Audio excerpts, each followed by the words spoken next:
بەناوی خی بەخشندە و مێرەبان سڵاوتان لێبێ بینێرانی عزیزی پەیام خۆشحاڵم لە ستۆدیۆی 104 لە بەرنمەیەکی تر و شەوێکی تر بە ئێوەی عزیز شاد دەبمەوە. بەرنامەیەم جارم لەگەڵ یەکێک لە کاندیدەکانی 140 کۆمەڵی ئیسلامیە لەگەڵ ئەندامێکی ئەنجومەنی سیاسی کۆمەڵی ئیسلامی کە بەڕێز ئاڤانخان ئەندامی ئەنجومەنی سیاسی کۆمەڵی ئیسلامی وەروەها ئاشتی عەبدوڵڵا کاندیدی ژمارە 3 لە لیستی 104 کۆمەڵی ئیسلامی لە پارێزگای سلێمانی. بەخێربێن سەرچاوم ئاشتی خان ئاڤانخان بەخێربێن. سەرەتا دێمە لای تو ئاشتی خان لەگەڵ بانگەشەیە چۆنی؟ سەرەتا بەناوی خۆی بەخشندە و میهرەبان سوپاس بۆ خوا لە یەکەم شەوی بانگەشەیە دەستمان پێ کردووە بە پێی پەیڕەوەکانی کۆمیسیۆنی باڵای سەربەخۆی هەڵبژاردنەکان و ئەلحەمدولیلاش بەڕێوە ڕۆشتووە و بە هاوکاری خوشکان و برایانی کۆمەڵی ئیسلامی و لایەنگران و خۆشەویستانیان بەردەوام بووین و سەردانکردنی ناوچەکانی کۆمەڵی ئیسلامی بەردەوام بووین. شێوازی بانگەشەکانت چۆنە؟ دەچیتە ناو خەڵکەوە یا هەر لە ڕێگەی بۆ نمونە پەیام و میدیاکانی کۆمەڵی ئیسلامیەوەیە؟ شێوازی بانگەشەکانمان هەموو جۆرێکی تایە،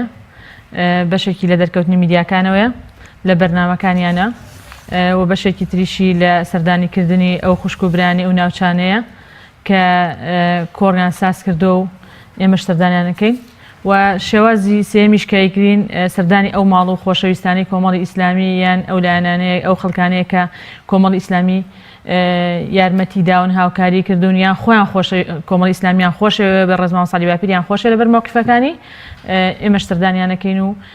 پەیمانیان پێدەین بە وەبیری سەرۆرەکانی کۆمەڵی ئیسلامیان ئەخەینەوە. جگە لە بازنەی ئەوانەی کە نزیک بن لە کۆمەڵەوە خەڵکی ترچی سەردانیان دەکەیت بەگشتی دەچیتە ناو شەقامەکان و بازاڕەکانەوە؟ بەڵێ ئەوەشیانمان جێبەجێ کردووە سەردانی لەگەڵ ئاپۆڕاکانی دەرچوونەکانی سیارەکانی کۆمەڵی ئیسلامی و ئەو خوشک و برانەمان کە لەگەڵ بووە سەردانی ناوچە بازاڕەکانمان کردووە بە تایبەت سەردانی ناوچەی قەرەداغمان کردووە و سەردانی بازاڕەکانیشیانمان کردووە. کاردانەوەی خەڵک چۆنە لەگەڵ لیستی 104 ڕەنگە زیاتر خۆت نەناسن بەڵام ڕابردووی کۆمەڵی ئیسلامی چۆن پێناسە دەکەن ئەگەر چێوانە ڕەنگە دەنگیان بۆ ئێوە نەبێت؟ ئەبێ ئەوە لەبەر چاو بگرین کە هەموو تاکێکی کوردستان ئەوەی لەبەر چاوە کە ڕابردووی کۆمەڵی ئیسلامی ڕابردوویەکی پڕسەروەریە. ئەمەتان پێڵێنەوە لە شەقامەکانە؟ بەڵێ ئەممان پێڵێنەوە کاڵێن خۆزگایە دەنگمان بدایە بە کۆمەڵی ئیسلامیان ئەگەر بمانەوە دەنگ بین دەنگەدەین بە کۆمەڵی ئیسلامی لەبەرەوەی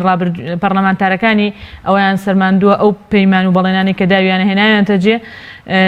پیشان خەڵکیان داوە هەرچیەک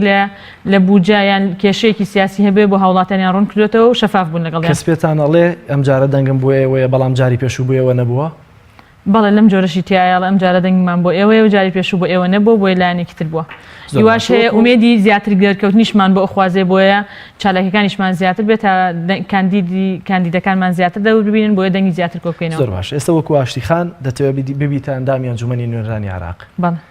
شتی تایبەتی خۆت چی هەیە؟ کارنامەی تایبەتی خۆت چی هەیە کە بە بینەرانی بڵیت؟ ئەو کارنامانەی کە هەمانە زیاتر کە من حەز ئەەکەم کار بکەم لە هەندێک بوارە و بواری یەکەم کارکردنی ئەو تاکەی کە ئاچێتە کاندیدیان بۆ پەرلەمانی عێراق ئەبێ بزانێت کە کار لەسەر چیەکە، کارێکی لەسەر تەشریعاتە، کاتێکی لەسەر مراقبەی چالاکیەکانی حکوومەتە کە چۆن ڕۆڵە بینێ. ئەنجا ئەو تەشریعات و ئەم بەشێکی بوجەیە بوجەشە هەرێمی کوردستان لە ساحەڤەی هەیە ئەبێ داکۆکیل و مافەی هەرێمی کوردستان بکە و مراقبەشی بکە بزانێت چۆن بۆ تاکەکانی سەرفەکە. ئەمە یەکێکە لەو کارانەی کە من لە دامناوە و لە هەمان کاتیشە پرۆژەیەکی تایبەتی خۆم کە هەم بێ ئەمەوێ کار لەسەر هەموو نەتەوەکانی عێراق بکەم بە هەموو چون و توێژەکانیشەوە. ئەویشیان لە ڕێگەی ئەو پیشاندانی وەکو هاوکارەکانی خۆم لەوە پێش چۆن کاریان کردو لەسەر شەفافیت بوونی داهاتی ئەم عێراقە چۆن سەرفەکرێت چۆن ڕوونیان کردێتەوە بۆ هاوڵاتی تیان گەیاندووە لە چیا بێبەشە و لە چیشە بەشی خوراوە و خاڵێکی تریشیان ئەبێ ئەوشمان لە بەرچاو بێ پرۆژەیەکی تایبەتی خۆم کە هەم بێ پرۆژەیەکە کە بۆ ئافرەتانە کە ئەویش لە بەشی ئەعاناتی بوجەیە بەشێک هەیە کە من کار بکەم بۆ یارمەتیدانی ڕێکخراوە مەدەنیەکان و بەعام ئەمە ڕێکخراوە مەدەنیەکان هەموو ڕێکخراوەکان ئەگرێتەوە بەشێکی تیا کە یارمەتی و ئافرەتانە بەم کە پرۆژیان هەیە بۆ پرۆژەی بچووکیان هەیە یانێ گەورەیکەن یان پرۆژیان نیە و بەس بیرۆکەیەکیان ئەمە لەسەر ئاستی عێراق لەسەر ئاستی عێراق و لە ئاستی هەرێمی کوردستانیش ئافرەتانێکمان هەیە کە حەز لەم بوارە ئەکات و ئەبێ گرنگی پێبین و پرۆژێکی تریشم هەیە یعنی هاوتاکردنی ئەو لە ساحەڤێ لە هەموو داهات و دەستکەوتەکانی کوردستانی شاعین کوردستانیش بەشی هەبێتیایە زۆر باشە. چونکە یە خاڵ هەیە کە زۆر گرنگە بەلامانەوە ئەویش ئەوەیە کە هاوڵاتی کوردستان لە بەغا لە بواری خوێندنی باڵا ماستر دکتۆرە هەموو ساڵێک 2007-2010 هەر بۆ نمونە بۆ ئەمریکا 1900 تەلەبە نێراوەتە دەرەوە بۆ خوێندن هاوڵاتیانی کوردستان بێبەش بوون لەمە لەبەرەوە یەکێک لەوە هاوتاکردنی هەمان ئەو مخصصاتانەی کە بۆ خوێندکارانی ناوەڕاست و باشوور هەیە بۆ خوێندکارانی کوردستان بێ خاڵێکی تر کە زۆر گرنگی پێدەم ئەویش ئەو دۆسەی خوێندکە مناڵەون بووەکانە کە وەکو دایکێک ئەتوانم بڵێم زۆربەی کات حەزەکەم پرۆژێکی پێشکەشکەین بۆ دۆزینەوەی ئەو مناڵانە و کەیسیان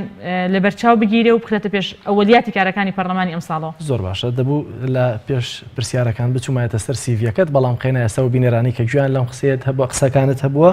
دڵنیام ئێستا پێیان خۆشە زیاتر بە سیڤەکەی جەنابەت ئاشکرا بە ئاشنابن بۆیە ناوبڕێکی کورت وەردەکردن بینەرانی عزیز دەچینە لای CV ئاشتی عەبدوڵڵا کاندیدی ژمارە 3 لە لیستی 104 کۆمەڵی ئیسلامی. ئاشتی عەبدوڵڵا مەحموود ناسراو بە ئاشتی مامۆستا مەلا عەبدوڵڵای چوارتە. لەدایکبووی 1970 سلێمانی دانیشتووی شاری سلێمانی بڕوانامەی بەکالۆریۆس لە کۆلێجی کارگێڕی و ئابووری بەشی ئابووری لە ساڵی 2003 بۆ 2014 هەیە. پەیمانگای زانستە ئیسلامیەکان فاتیمەت زەهرای لە 2008 تەواو کردووە. پیشەی ئێستای توێژەری پێشکەوتووە لە زانکۆی سلێمانی لە کۆلێجی کارگێڕی و ئابووری. بەرپرسی خوشکانی دەستگای ڕۆشنبیری نووری حیکمەیە لقی سلێمانی. زمانەکانی عەرەبی و ئینگلیزی بەباشی دەزانێت.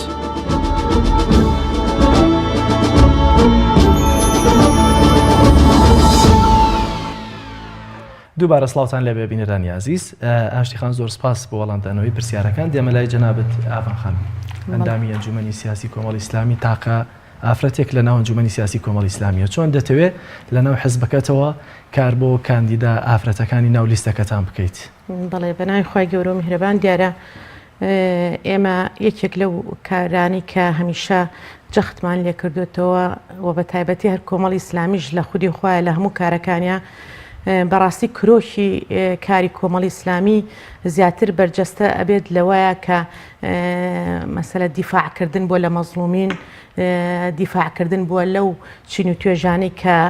حەق و مافیان خوراوە ئێمە پێمان وابێت لە کۆمەلگای کوردیشدا بەڕاستی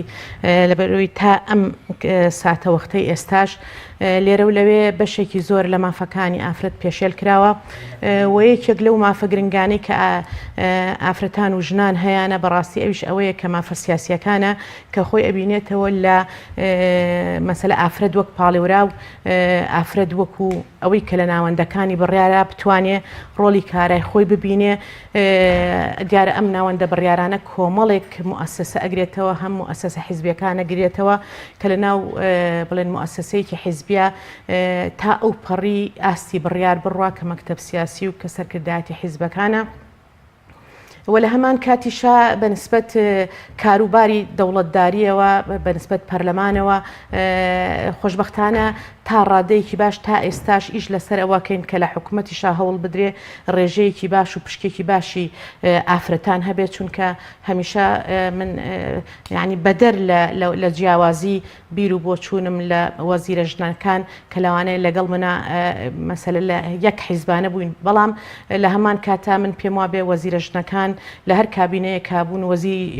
چاک بوون چالاک بوون لە بواری خۆیانە بۆیە ئەکرێت ئەگەر ئافرەت ڕۆڵی خۆی پێ بدرێ بەڕاستی چالاکانە ڕۆڵی خۆی باشە. کۆمەڵ ئیسلامی چۆن دەیەوێت ڕۆڵ بە ئافرەتەکانی خۆی بدات تا بتوانێت لە جونگەکانی پەرلەمان و حکوومەتدا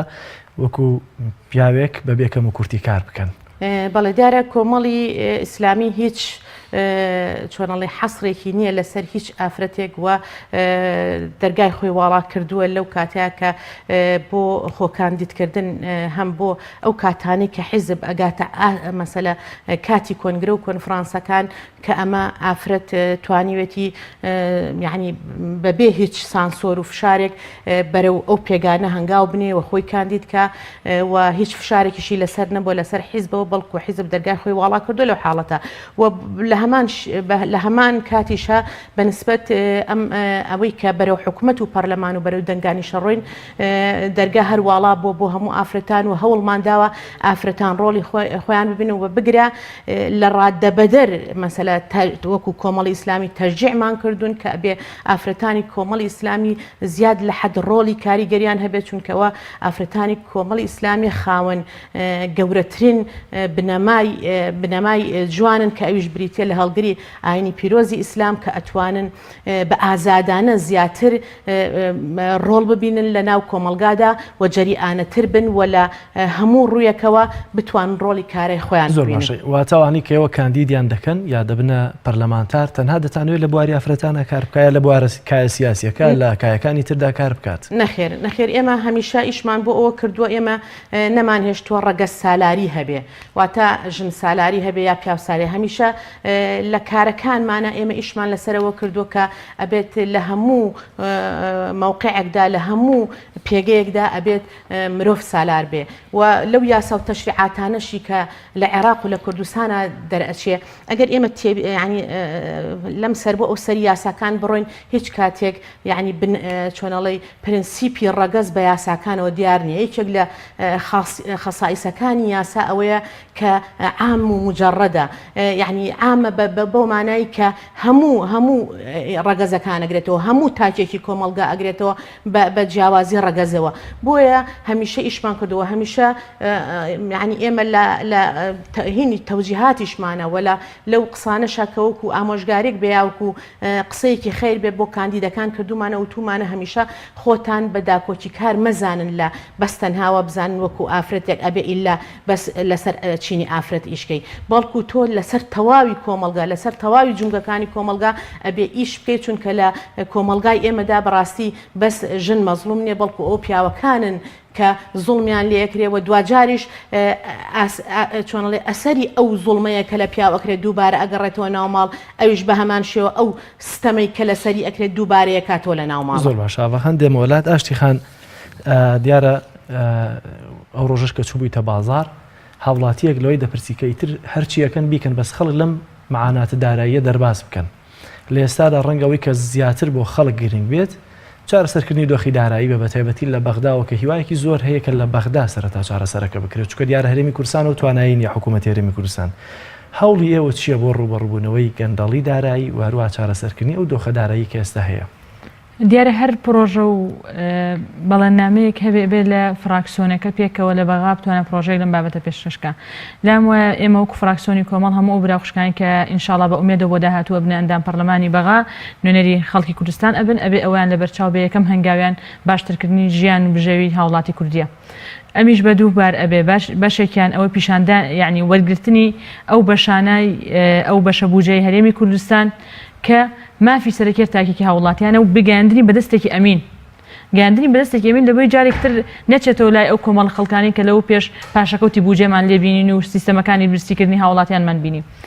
خاڵێکی تریشیان کە گرینگە بژانەوەی ئەو پرۆژانەی کە لە هەرێمی کوردستانە بەرەو لاواز بوون چوون پرۆژەی بەرهەمهێنان بوون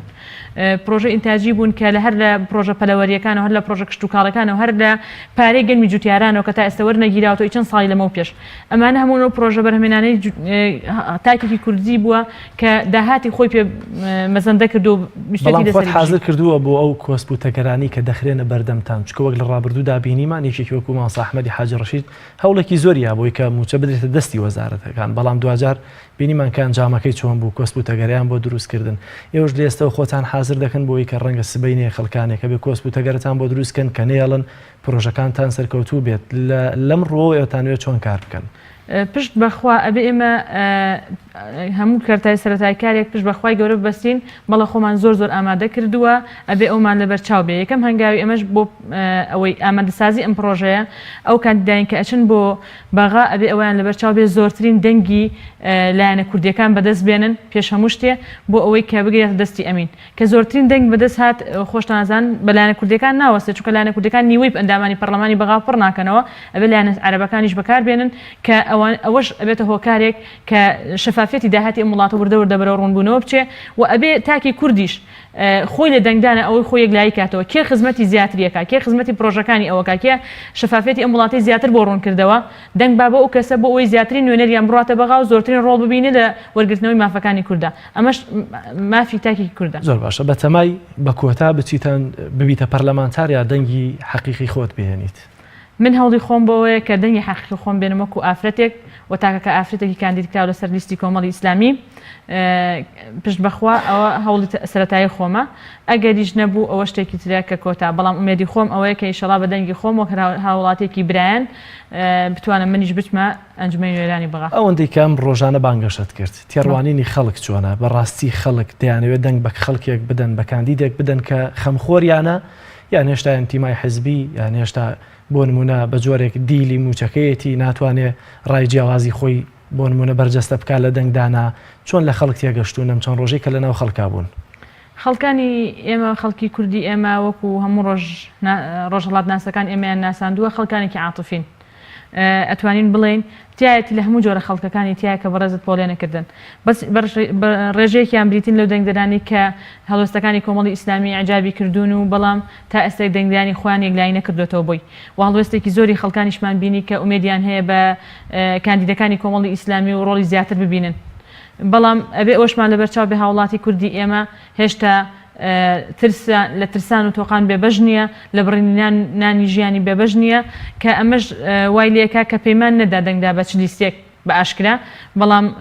هەرچۆنێک بێ ڕۆژی دەنگدان و سنووخەکانی دەنگدان بە ئومێدەوە یەکلایەکەنەوە کە کۆمەڵی ئیسلامی چەند کاندید دێنێت و بۆ منیش ئومێدم پێێتی کە هاوڵاتیان هەڵوێستەکانی کۆمەڵی ئیسلامیان لەبەرچاو بێ هەڵوێستەکانی مامۆستا عەلی باپیریان لەبەرچاو بێ هەڵوێستەکانی نانبڕانی هەتاکێک و ڕوونکردنەوەی داهاتی ئەم وڵاتە بۆیان لەبەرچاو بگرن. بۆ هەڵوێستەکانی مامۆستا عەلی باپیر ئێوەش لەسەر ڕێچکەی سیاسەتی بۆ نمونە ئەمیر و سەرکردایەتی کۆمەڵی ئیسلامی کار دەکەن لەوێ؟ حتمەن بەڵێ. چۆن ئەم سیاسەتە؟ ئەو سیاسەتەی کە ئێمە بڕیارمانداوە کاری پێ بکەین پێش هەموو شتێ هەر ئەندام پەرلەمانێک نابێت ترسینانی خۆی هەبێ ئەبێ بوێری و خەمخۆری بۆ هاوڵاتیانی کوردستان هەبێ ئەمە بۆ هاوڵاتیانی خۆی ڕوونکاتەوە نەک لە بەرخەمی بەرژەوەندی تاکە نەفەری خۆی و تاکە نەفەری خانەوادە و حیزبەکەی بێ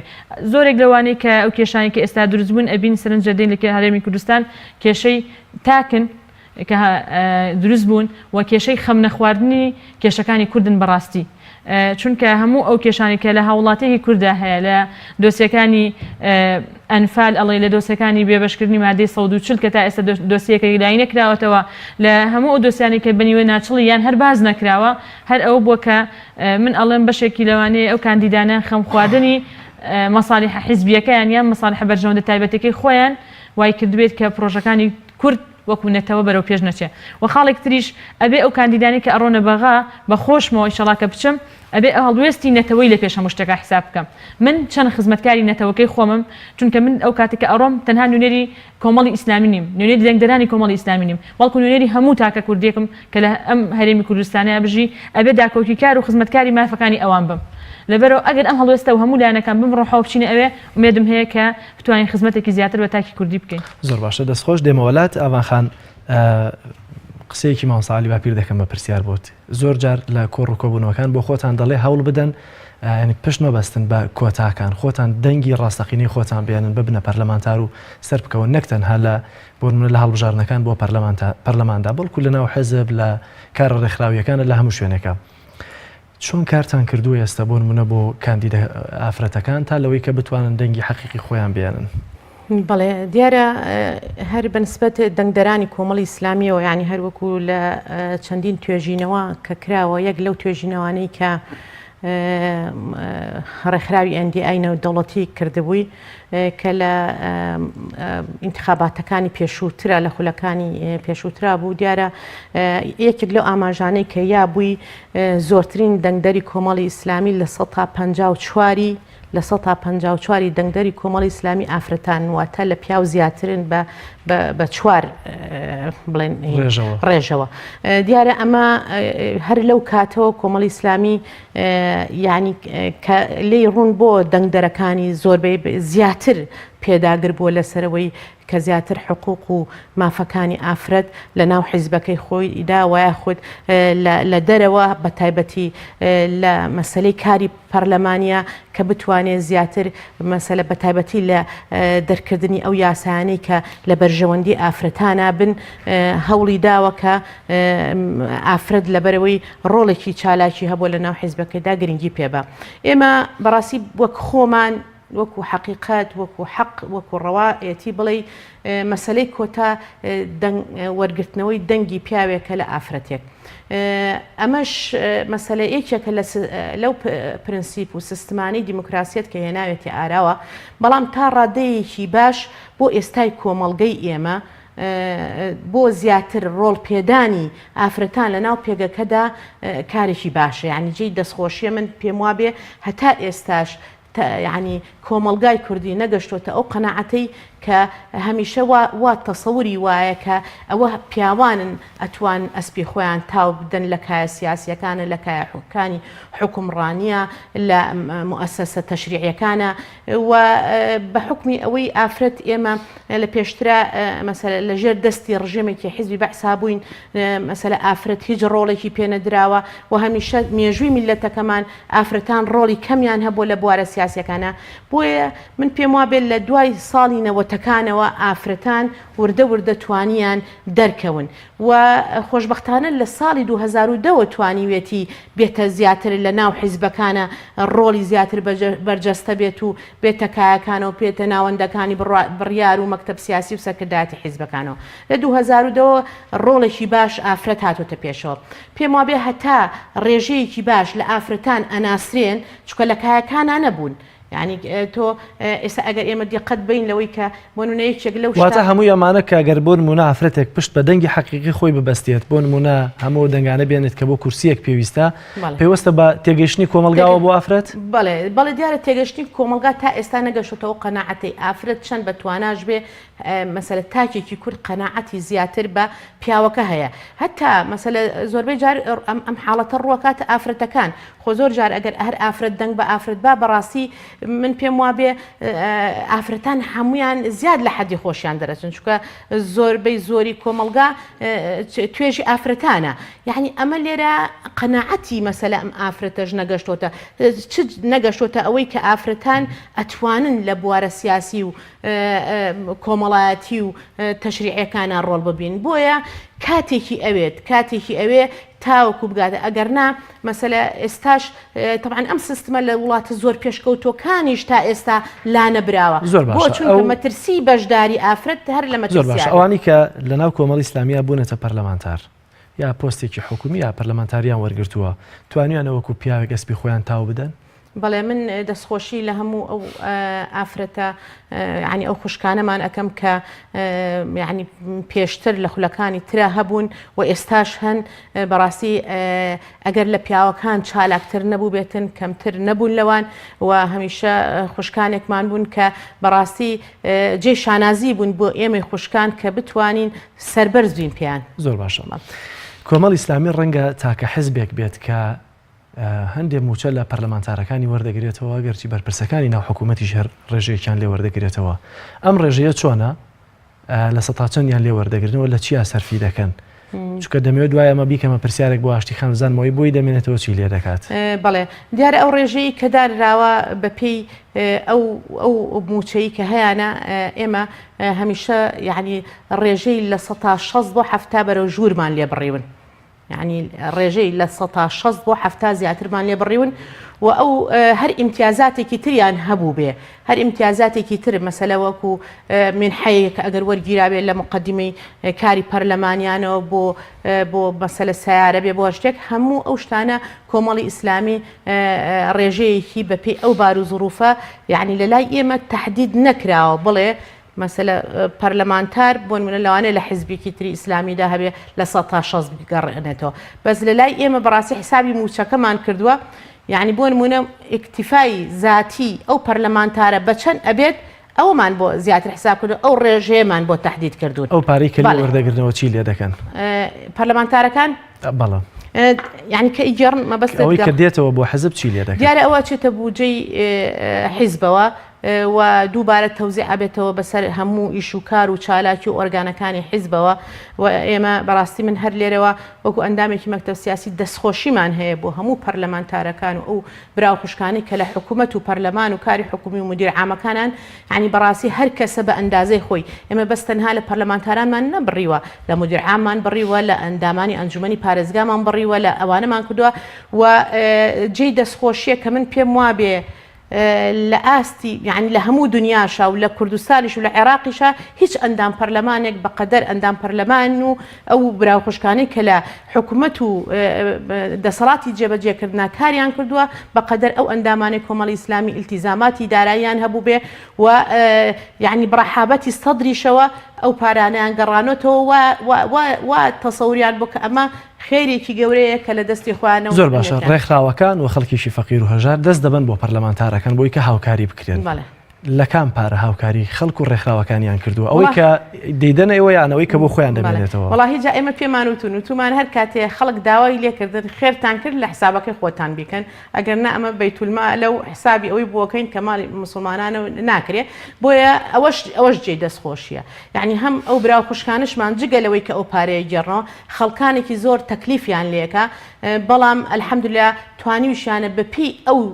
ئەو توانایی خۆیان کە ئەو دەسەڵاتی خۆیان هەیە هاوکاری خەڵکیشی پێ زۆر باشە ئاشتیخان گوێت لێ بوو یاواتر لە ئێستەوە توورەکە بۆ موچەکەت نەدۆری من هیچ کات دڵم بە ئەو لایەنە مادیانە خۆش نێکێتە بەردەم بەڵکو دڵم بەو پرۆژەیە خۆشە بۆ خزمەتانێک ئەمە لە داهاتوە بیکەم زۆر جار خەڵ ڕەنگە لە شەقامەکانی ژەمایان پێوتبی هەر دەتانێت بچناوی و خۆتان داوڵەمەند بکەن بەڵێ وتیانە بەڵام من زۆر دژی ئەو پرۆژەیە بینمەوە ئەوەستمەوە وەکو شخصی خۆم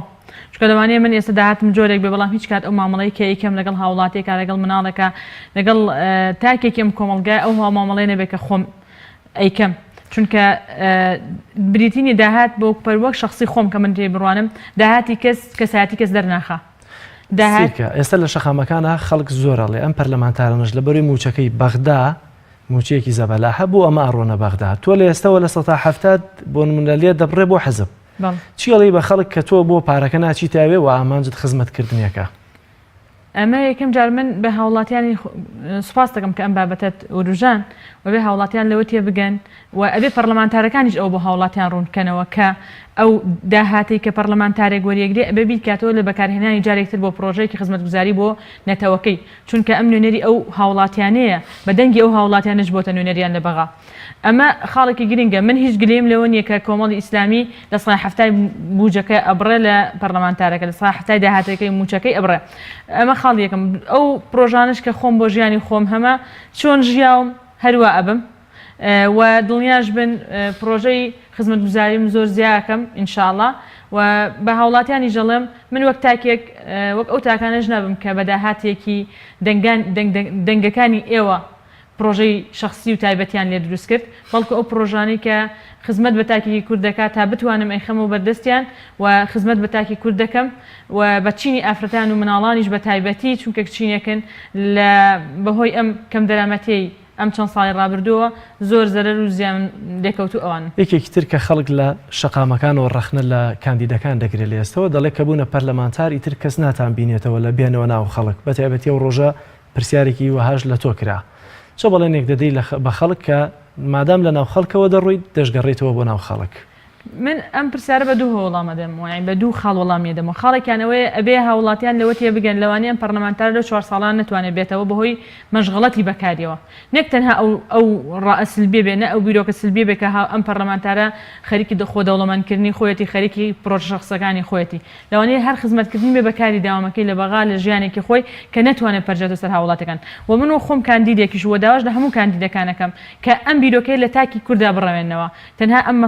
تەنها بریتی بێ پەرلەمانتاری و خۆکاندیدکردن بریتی بێ لە قەزەیەکی شخصی و تایبەتی بەڵکو قەزەیەکی نەتەوەییە و ئەبێ من وەک شخصی خۆم و داواش لە هەموو کاندیدەکانی ترەکەم کە دژی ئەم جارێ ئەو بیرۆکەی لای بۆ 4 ساڵی ڕابردوو داهاتوو بۆ تاکی کوردی ڕوونکەینەوە کە ئێمە دژی ئەو کەسانین کە ئەشنە بەغا بۆ خۆ دەوڵەمەندکردن بەڵکو بۆ خزمەتکردنی تاکی کوورد ئەڕۆنە ئەوێ بۆ تەنها قەزەکەی تا ئێستا هاوڵاتی کوردەوە تێگەیشتووە تەنها بۆ مۆزوعی بوجە ئەڕۆنە ئەوێ نەخێت چونکە پرۆژەکانی تریانمان نەدیوە بەهۆی کێشەکانی ناخۆی پارتە سیاسیەکانەوە زۆر باشم تا چەندە لە بەغدا پێویستت بە پشتیوانی حزبەکەت دەبێت لەوێ؟ لە ساسا پێویستم بە پشتیوانی حیزبەکە و هەموو تاکێکی کاندیدکراوی ناو حیزبەکەم ئەبێت لە ڕووی معنەوی، لە ڕووی وەک تاکی کورد، وەکو هەمویان کە براو خوشکێک من هەوو کوردێک کە لێدێتە ئەوێ براو خوشکێک من ڕاست ئێمە بۆ نەتەوەیەک ئەڕۆینە ئەوێ و وەک نوێنەری هەموو عێراقیشین، بەڵام لە ساسە پێویستمان بە هەمویانە بێ و ڕۆڵ هیچیان و ناکەین و هیچیان لەبیر ناکەین. خەڵک زۆر جار لە شاشەکانەوە کاتێک ئەنجومەنی نوێنەرانی عێراق دەبینن تەنها بەچاو حکم دەکەن، ئەمەی تر خەڵکە بەشێکی ئاوایە. هەندێک پەرلەمانتار کە ڕەنگە لە شاشەوە دەرنەکەوت بن قەنەعەتیان وایە خەڵکەمە لە 4 ساڵی ڕابردوو قسەیان نەکردو، مناقەشەیان نەکردو لە پرۆژەکانە. تۆ دەتەوێت چۆن ینی توانای داڕشتنی پرۆژەت هەیە سبێنێ لە ئەنجومەنی نوێنەرانی عێراق، توانای مناقەشت هەیە لە ناو هۆڵی پەرلەماندا لەسەر و کایانی کە خۆت تەخەسوسێکی تایبەتی خۆتە چی هەیە؟ بەڵێ من وەک پرۆژەکەی خۆم پرۆژێکی ئەو اختصاسێکی هەمە اختصاسێکی ئابوووریە و علومێکی شەرعیشم خوێندووە لە زانستا قورئانیەکانیشە شتێک شارەزام، بەڵام ئەوەی کە هەمە و پرۆژەش مەسەریداناوە ئومێدەوارم و پرۆژەی کوزریشم داناوە لەوە پێش لە ساڵی ڕابردووە کارم لەسەر کردووە بە هاوکاری هەندێ هاوڕێی خۆم لە دەوامە کە کار بکەم بۆ ئەوەی کە ئەم پرۆژانە سەر بگرێ بۆ تاکی هاوڵاتی. یەک لەو پرۆژانی کە لە چەند ساڵی ڕابردووە لە ساڵی 2006 کارم لەسەر کردووە و ویستمە بیکەم پرۆژەیەک کە زۆربەی ڕێکخراوە مەدەنیەکان کاری لەسەر بکەن، کەمکردنەوەی خەرجی خواردەمەنیەکانە کە هەر تاکێک ئەیکا کە بەداخەوە ئێستا ئەم کێشەی نایەوە کە هاوڵاتی کورد و خێزانە کوردیەکانی خۆمان نەیانتوانی لە کاتی کەمبوونەوەی بودجەیە، لە کاتی کەمبوونەوەی موچەی تاکێکی هەرێمی کوردستانە مامەڵەیەکی دروست بکەن. زۆرە لە خێزانەکان بەرەو جیابوونەوە و لێکترازان و هەڵۆشانەوە ڕۆشتن. واتە ئاگات لە کێشە و مەعاناتی گەلەکەی خۆت هەیە؟ زۆر بەدڵنیاییەوە. زۆر باشە. ئاڤەخان جەنابتانێ وەکو کۆمەڵی ئیسلامی دەتانەوێ سیاسەتی 4 ساڵی ڕابردووتان بەردامی پێ بدەن لە 4 ساڵی داهاتووشدا؟ بەڵێ ئێمە دیارە ئێمە وەکو کۆمەڵی ئیسلامی وەکو پارتێکی سیاسی کە هەمیشە ئامانجی کۆمەڵی ئیسلامی خۆی دەبینێتەوە لەوەی کە هەمیشە لە خزمەتی ژیان و گوزەرانی خەڵکیدا بۆ هەمیشە لە پێناو خەڵکو بۆ خەڵکو و لەبەرەی خەڵکو و جەماوەرەکەیدا بۆ ئەم 4 ساڵی پێشووتر و ئێمە پێمان وابێ وەکو پارتێکی سیاسی ئیسلامی بەیەکێک لە بنەما سەرەکیەکانی خۆمانی ئەزانین بە ئەرکێکی شەرعی خۆمانی ئەزانین کە هەمیشە پشتیوانی لە داواڕەواکانی میلەتی خۆمان بکەین و لەبەرەی خەڵک دابین و هەمیشە بەرگری کارێکی سەرسەخت بین لەو کەسانی کەستەمی لێ ئەکرێ. بۆیە بەڵێ ئەگەر ئێمە ینی ئەو خزمەتانە یاخود ئەو هەڵوێستە جوان و مەردانەی کە کۆمەڵی ئیسلامی لە ماوەی ئەم 4 ساڵە ئەبێت بەڕاستی ئێمە زیاتریشی بکەین، چون کارۆکو چۆن پێغەمبەر صلی الله علیه و سلم ئەفەرمێ ئەگەر هەر مرۆڤێک 2 ڕۆژی وەکو 2 کاتی وەکو یەک بوو ئەوە بەڕاستی دوعای خێر بۆ خۆی بکە کە کاتێک ینی کەسێکی خەسارەتمەندە. بۆیە ئێمە یعنی بەڕاستی هەر لەسەر ئەو بنەمایە ئەکرێت 4 ساڵی داهاتومان زۆر باشتر زۆر بوێرانەتر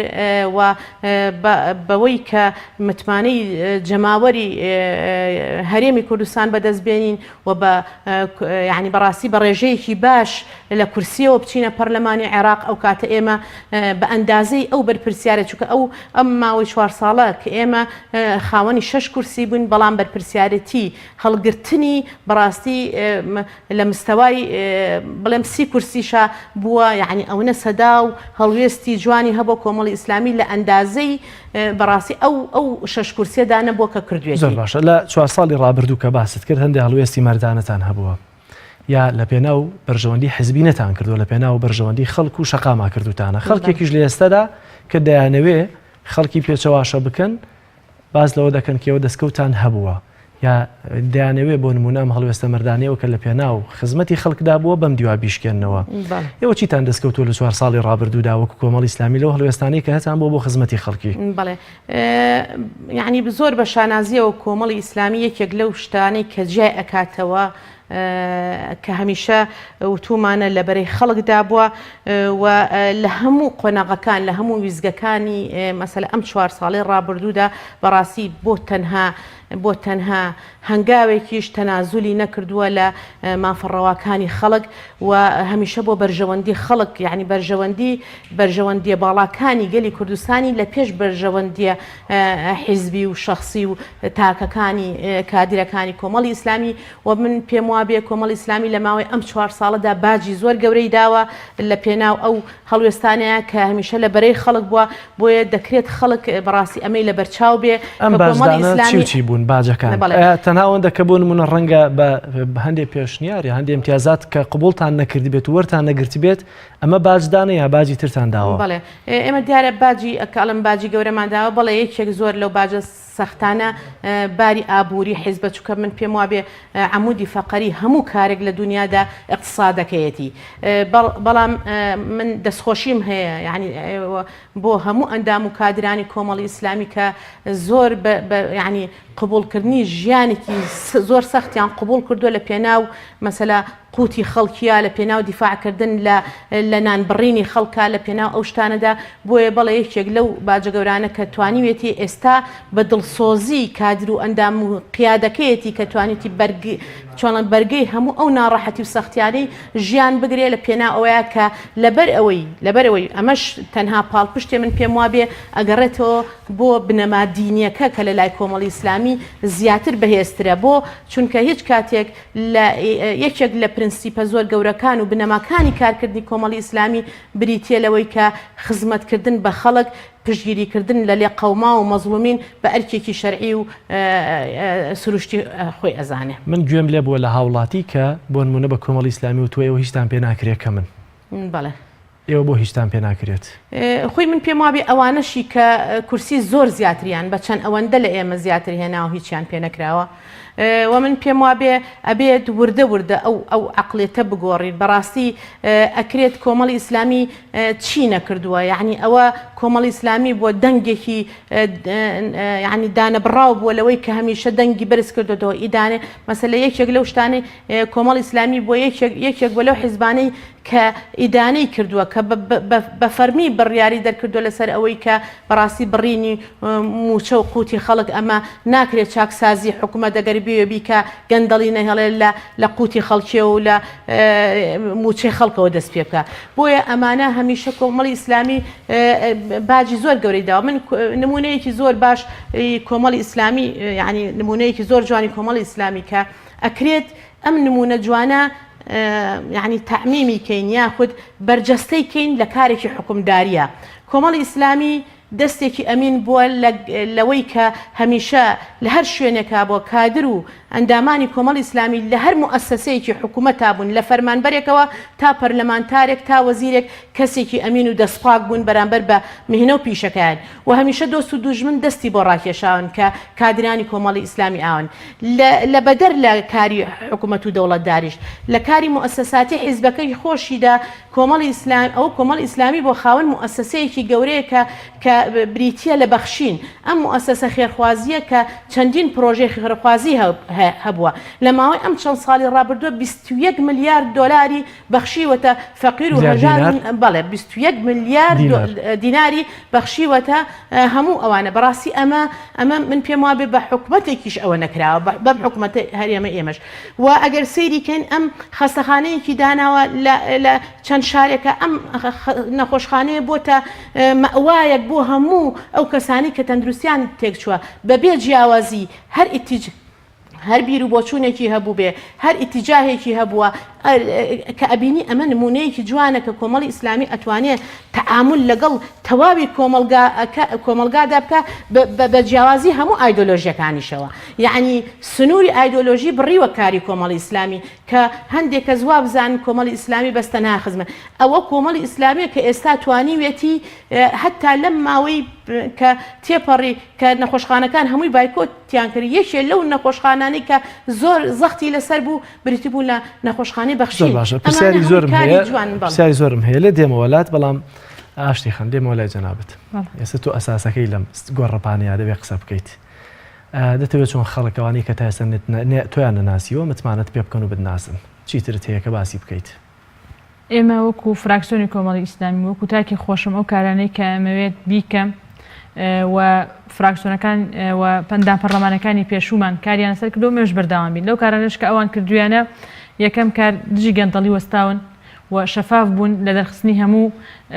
داهاتەکانی ئەم وڵاتە بۆ کوێ ئەچێت چۆنە ڕوا چۆن سەرفەکرێ هەم ئەندام پەرلەمانەکانی کوردستان هەم ئەندام پەرلەمانەکانی بەغامان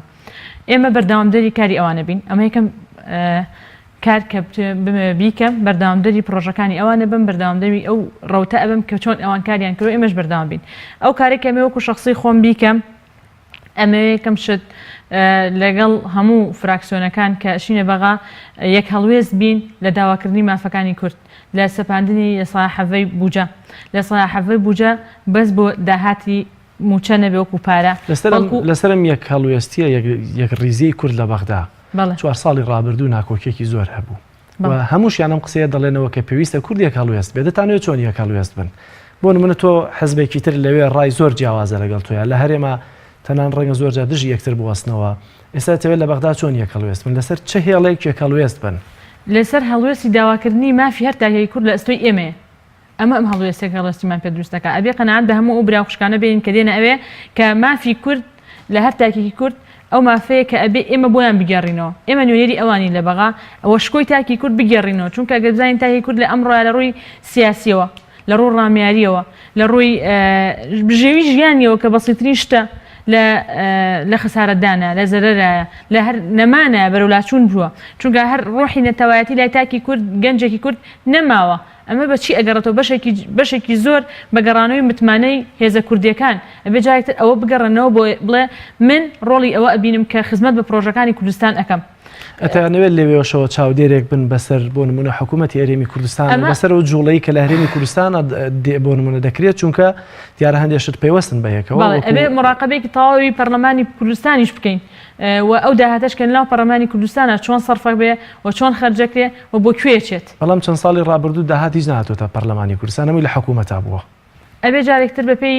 بەندەکان کە داهات چۆن سەرفەک بێ چونکە گەرێمە سەرنجبین تا ئێستا بودجەی عێراق جۆرێکە بودجەی هەرێمی کوردستان جۆرێک سەرفیاتی هەیە و بودجەی هەرێمی کوردستان بودجەیەکی لە ناقاوە هەڵتۆقیوە کە لەو فترەیە سەر هەڵێنێ لە مانگی 12 دروست ئەبێ خەرجیەکە نازانین بۆ کوێ ڕۆشتە و نازانین چەندێک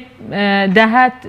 کۆکراوەمان هەیە و بۆ چیش سەرف کراوە دەتەوێت لە ئێستەوە ئەسپی خۆت لە ناو کایی دارایی و ئابووریە تاو بدەیت بەڵێ بە دڵنیاییەوە و پرۆژەیە کە حەزی لێکم یانی کتریش کە ئەمێ کاری لەسەرکەم کارکردنە لەسەر فرەچەشنەکردنی سەرچاو ئابووریەکانی هەرێمی کوردستان کارکردنەوە لەسەر ڕۆڵی ئەو سێکتەرانەی کە لە ئابووری هەرێمی کوردستانە هەیە کشت و کاڵ چەند ساڵ لەمەوە پێش ڕۆڵی پێدرا بوو بەڵام لە ڕووی بازرگانیەوە زۆر لاواز بووین لە ڕووی بەرهەمهێنانەوە لە هەموو پرۆژە ئینتاجەکانە هەر زۆر لاوازین ئەمانە ئەبێ جارێکتر بگەڕێنیتەوە کە کاری لەسەر بکەم وەک پرۆژەی زۆر جارۆ پەرلەمانتارانە یا و کاندیدانی کە لێستەوە باز لە کارەکانیان لە بەغدا دەکەن خەڵکێک پێیان دەڵێ گوێی خۆیان خەواندووە لەوەی کە ئێمە هەرێمین و هەمیشە نیەتی سربەخۆیی لە مێشکمانایە یا خەڵکێکی ژوالەیەکی دەدەنەوە بۆ ئێوە کە ئێوە تەواو ینی ناتانەوێت جارێکتر باز لە بۆ نمونە سربەخۆیی و ئەمانە بکەنەوە وەکو کاندیدەکانی کۆمەڵ ئێمە من وەک خۆم وەکو کاندیدەکانی کۆمەڵیش لەوانەیە هاوڕا بن لەگەڵ من ئەویش ئەوەیە من لام وایە هەر وەک ئاڤانخان ڕوونی کردەوە کە سێکتەری ئابووری بڕبڕی پشتی هەر پرۆژەیەکە هەر دەوڵەتێکە هەر نەتەوەیەکە ئێمە لە ڕووی ئابووریەوە ئەمڕۆ هەرێمی کوردستان زۆر لە لاوازیایە و ئەبێ سەرنجی ئەوە بین کە ئێمە هیچ پرۆژێکی ئابووریمان نییە هیچ ئینتاجێکی نێودەوڵەتیمان نییە هیچ ئاعترافاتێکی نێودەوڵەتیشمان نییە بە هەرێمی کوردستان ئێمە بێ یەکەم جارکار لەسەرەوە بکەین کە چۆن متمانە ئەگەڕێنیتەوە بۆ هەرێمی کوردستان لەلایەن هاوڵاتەکانی خۆی ئەمجا پاشان ئەو داهاتی چۆن بۆ پیا ئەەکەی چونکە ئەگەر سەرنج بین ئێمە داهاتی هەرێمی کوردستان تەنها بواری نەوتە و داهاتەکەشی نازانین بە چە نەفرۆشرێەوە چۆن نەفرۆشرێەوە چی لێدێ ئەبێ ئێمە مراقب بین وەکو لە بەغا یەکێک بینەوەی کە چاودێری ئەو داهاتە بکەین لە هەرێمی کوردستان چۆن سەرفەکە هەندێک وڵات ئاڤانخان دیارە لە دوای 16 ئۆکتۆبەر وەفدێکی سێلایەنی چوونە بەغدا خەڵک باوەڕی وایە ئێوە چوونەوە دەستان ناوەتە سنگتانەوە بۆ عەبادی و ئێستا ئیترێەوە بە فیکەی عەبادی دەخوێنن لە بەغدا ئێوە تەتانەوێ ینی لە ئێستەشدا لە دوای 16 ئۆکتۆبەریش دەتانەوێت بیر لە پرۆژەی سربەخۆیی بکەنەوە بەڵێ دیارە بەنسبەت ئەو پرسیاری بەڕێستەوە من پێم وابێ مەسلەی یعنی سربەخۆیی کوردستان وەکو هەرێمێک یاخود ناوی لێ بنین ئەگەر سربەخۆی کوردستان وەک دەوڵەتێک ئاماژەی پێبین بەڕاستی ئەوە یەکێکە لە استراتیژێتەکانی کۆمەڵی ئیسلامی کە هەنگاوی بۆ ناوە و ئەمە لە ماوەی دوو کۆنگرەتی ئەپەڕێ ماوەی 8 ساڵە ئەم پرسە یعنی مەلەفێکی گەورەیە لە کە تایبەت کراوە بە مەکتەب سیاسی کە ئەو مەلەفە بێ ئیشی تیا بکرێ و ئێمە ئیشی جدیشمان تیا کردووە و چەندین یعنی هەتا زەمینە سازیمان کردو لە ڕووی فکریشەوە کارکردن بۆ دەوڵەتی کوردی لە ناو زهنیەت و فکری تاکەکانی کۆمەڵی ئیسلامیدا ئەمە بینیکەین من پێم وابێ مافێکی شەرعی و یاسایی خۆیەتی مەسەلە گەلی کوردستان ئەگەر خاکێکی سربەخۆی هەبێ بە ئیرادەیەکی سربەخۆ بە حکومڕانێکی سربەخۆی خۆی کار بکە بەڵام خەڵکی لی تێک چووە لە هەڵوێستی کۆمەڵی ئیسلامی وا تەسەورەکە کە کۆمەڵی ئیسلامی سازشی کردووە لەسەر ئەوەی کە نایەوێ سربەخۆی کوردستان ئیش بۆ ئەمە بکە نەخێر بە پێچەوانەوە بەڵکو ئەوەی کە ئیسارە کراوە لە هەڵوێستی کۆمەڵی ئیسلامیەوە وە کردویانەتە بەرگێک لە دەرەوە ئەیانەوێ خەڵکانێک کە ناحەزن بە هەڵوێستەکانی کۆمەڵی ئیسلامی بیانەوێ ئەم بەرگە ببڕن بە بەری کۆمەڵی ئیسلامیدا نەخێر ئەویش لەو کاتەوە بوو کە لە کاتی ڕیفراندۆمەکەەوە بوو ئێمە هەمیشە لە هەموو مەواقفەکانی کۆمەڵی ئیسلامی لە بەرامبەر ئەو کاتی کە ڕیفراندۆم لە سەروبەندی ئەوە بوو بکرێت و کاتی بۆ دانرەوە ئەمانە ئێمە هەر لەو کاتە لەگەڵ پرسی ڕیفراندۆما بووین بەس لەگەڵ ئەو کاتەدا نەبووین کە ڕیفراندۆمی بۆ ئەنجام واتە ڕۆشتنیشتان بۆ بەغدا واتەی ناگەێنێت کەەوە بۆ من بە هەموو شتێکی بەغدا ڕازی نەخێر ئەوە ڕۆشتنمان بۆ بەغدا لەو کاتە یعنی خۆ لە هەموو هەڵوێستەکانمانە ئێمە بڵاومان کردوێتەوە کاتێک کە ئەم وەفدە سێلایەنە ڕۆشتون یەکێ لەو شتانە بۆ ئەو بووە کە موچەی یعنی چۆڵێ ئەو نان بڕینەی کە موچەخۆرانی کوردستان نانیان بڕاوە لە سەروبەندی ئەوان کە لە بینی حکوومەتی هەرێم و حکوومەتی بەغدادا هەر یەکان یەکتری تاوانبارەکەن بە شتێک ئەوە بوو کە دوو بارەجارێکی تر بتوانرێت ئەو موچە بڕاوانە بگەڕێنرێتەوە ئاهێک بە بەری ئەم میلەتە چونکە بەڕاستی یعنی خەڵکی گەشتۆتە حەدێک یعنی هیچ بنەما و هیچ مەبدەئێکی لەلا گرنگ نەما بوو بەڵکو ئەو نانی ئەویست ئەو مەسەلە پارەی پێنە بۆ قوتوێ شیر بۆ مناڵەکەی بکڕێ ئەنجا جگەلەوە یەکێکتر لەو شتانی کە بۆی ڕۆشت بوون گەڕانەوەی ئاوارەکان بوو لە دوای 16 ئۆکتۆبەرەوە ئاوارەیەکی زۆر لە ناوچە جێناکۆکەکانەوە کە کورد بوون و کە هاتبوونە منتیقە کوردیەکانەوە کە زەختێکی زۆر بوو لەسەر دوای وەفدەکەش بوو هێزێکی هاتە دووسخورمات و ئاوارەکان بەڵێ ئەمانە هەمووی هەتا خۆشبەختانە بەداکۆشیکردنی تاکێک بووە کە ئەویش کۆمەڵ ئیسلامی لە ناو وەفدەکە زیاتر پێداگری ئەگەر زۆر بە کورتی کەمتر لێ خولەکە پێم بڵێ هیواتان چۆنە بۆ ئەم هەڵبژارنەوە ڕێژەی دایکانتان چی لێ دێت وەچی بە دەنگتەرانتان دەڵێن وڵاهی ئێمە گەشتبینین بەوەی کە بەو گەڕانە بەو حاڵەتانەی کە ئەبینین و پێم وابێ بەشێک لەوانەشی کە لەو توێژینەوانەی کە کراوە لەو ڕاپرسیانەی کە کراوە کە ئێمە پێمان وابێ لە زۆر شوێنی حساسەوە کە ئێمە پێمان گەشتووە کە دەنگەکانی کۆمەڵی ئیسلامی بەرەو زیاد بوون ئەڕۆن و ئێمە گەشتبینین و ئومێدمان وایە ئەو هەڵوێستانەی کە یعنی بەنیەتی ئەو هەڵوێستانەی کە بوومانە ئومێدیشمان هەیە بە دەنگدەرانی ئەگەر دەنگ زۆر نەکەن یان کەمی بکەن هەر هەمان هەڵوێستان دەبێت ئێمە دەنگ زۆرکەین یاخود دەنگ کەمکەین یاوەک خۆمان بمێنینەوە ئەو هەڵوێستەی کە هەمان بووە لە ڕابردوودا و لە ئێستادا و لە داهاتووشە هەمان هەڵوێستمانە چونکە ئەرکێکی شەرعی زۆر سپاساوەخەن یەک خولەک دەرفەت دەبێ ئاشتی خان پەیامت بۆ هاوڵاتیان چی هەیە ڕوو بکە کامێرەکە و پەیامی خۆت بڵێ بەڵێ من وەک خۆم پەیامی خۆم درێژە پێدەری درێژە پێدەری پەرلەمانتارەکانی پێشووە بم لە دەرخستنی گەندەڵی و شەفافێتی داهاتی ئەم وڵاتە و پاشانیش ئەو پرۆژانەی کە خۆم هەمەکاری لەسەرەکەم بۆ ئەو پەڕ هەوڵتوانە خۆمەدەم بۆ خزمەتکردنی هەر تاکێکی کوردی و لە هەوڵدان بۆ دەستەبەرکردنی ژیانێکی خۆشگوزەران بۆ هەر هاوڵاتێکی هەرێمی کوردستان و کارکردنی هەر هاوڵاتیەک لە بوارەکانی ئابووری وڵاتە و گەشە سەندنی لایەنەکانی ئابووری بەسەرجەمیان بۆ هەردوو میوانی بەڕێزم ئەڤان خانەندامی ئەنجومەنی سیاسی کۆمەڵی ئیسلامی وەروها ئاشتی خان کاندیدی لیستی 104 کۆمەڵی ئیسلامی ژمارە 3 لە پارێزگای سلێمانی. زۆر سپاس بۆی بینەرانی عزیزیش تا ئەم ساتە لەگەڵ ما بوون تا بەرنامەیەکی تر بەخوای گەورەتان سپێرم خواتان لەگەڵ.